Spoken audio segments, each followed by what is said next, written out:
Halo semuanya, perkenalkan saya Lutfi Aryana dan video ini saya buat untuk memenuhi tugas UTS Literasi Digital dan Kemanusiaan. Nah, pada video kali ini saya akan membahas mengenai pentingnya perlindungan data pribadi di Indonesia. Kenapa sih kita perlu melindungi data pribadi kita? Karena di era digital ini banyak kejahatan yang memanfaatkan data pribadi sehingga perlu dilindungi. Namun, banyak masyarakat yang belum paham bahwa data pribadi rawan disalahgunakan oleh pihak-pihak yang tidak bertanggung jawab.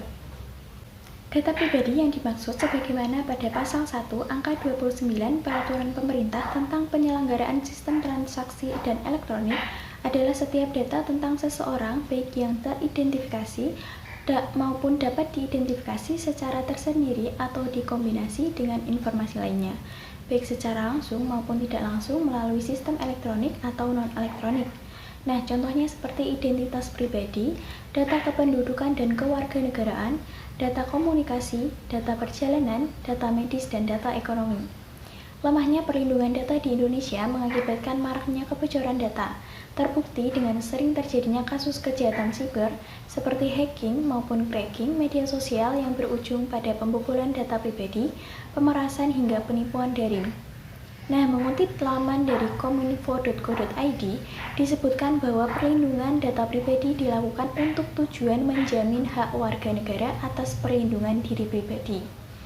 Karena itu, apabila kita memberikan data pribadi kita kepada sebuah perusahaan atau instansi, maka perusahaan dan instansi tersebut wajib menjaga dan merahasiakan sebagai bentuk pengakuan dan penghormatan atas pentingnya perlindungan data pribadi. Kemudian, menurut Dirjen Aplikasi dan Informatika Kemenkominfo, Pak Samuel Abrijani Pangrepan, menyebut bahwa masyarakat belum memahami pentingnya melindungi data pribadi mereka di tengah era pertumbuhan pengguna ponsel dan internet yang kian masif. Nah, Pak Samuel pun menjabarkan ada 5 alasan utama pentingnya menjaga data pribadi. Yang pertama yaitu intimidasi online terkait gender. Pak Samuel menyebut data pribadi berupa jenis kelamin perlu dilindungi untuk menghindari kasus pelecehan seksual atau perundungan secara online. Perlindungan terhadap data ini penting dilakukan agar menghindari ancaman kejahatan dunia maya termasuk kekerasan berbasis gender online atau yang sering kita singkat dengan KBGO. Kemudian yang kedua yaitu untuk mencegah penyalahgunaan data pribadi oleh pihak yang tidak bertanggung jawab. Dalam diskusi ini, Kemenkominfo juga memberikan ada 4 tujuan dibuatnya rancangan undang-undang perlindungan data pribadi yang kini masih digodok dengan kementerian lainnya sebelum diserahkan kepada DPR. Kemudian yang ketiga yaitu menjauhi potensi penipuan. Nah, pada poin ketiga ini banyak oknum yang tidak bertanggung jawab menyalahgunakan data pribadi kita untuk melakukan penipuan. Kemudian yang keempat ada menghindari potensi pencemaran nama baik. Tak sedikit juga orang-orang yang data pribadinya disalahgunakan untuk hal-hal yang tidak baik dan berdampak negatif pada korban.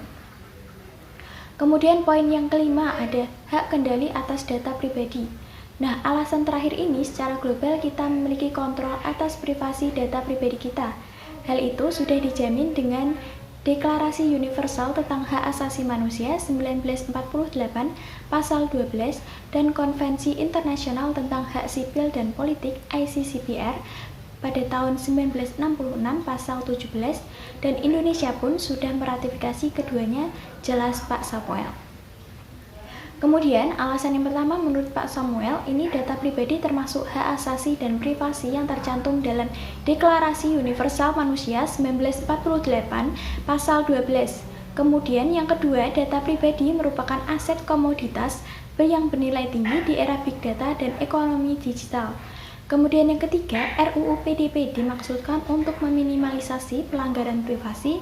Dan alasan yang terakhir yaitu penyalahgunaan data pribadi dapat meningkatkan kesadaran masyarakat untuk menjaga data pribadinya sendiri.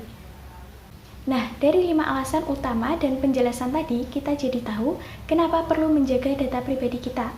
Jadi, mulai sekarang kita perlu hati-hati dan menjaga mulai dari password, username, dan informasi pribadi kita lainnya yang ada di media sosial.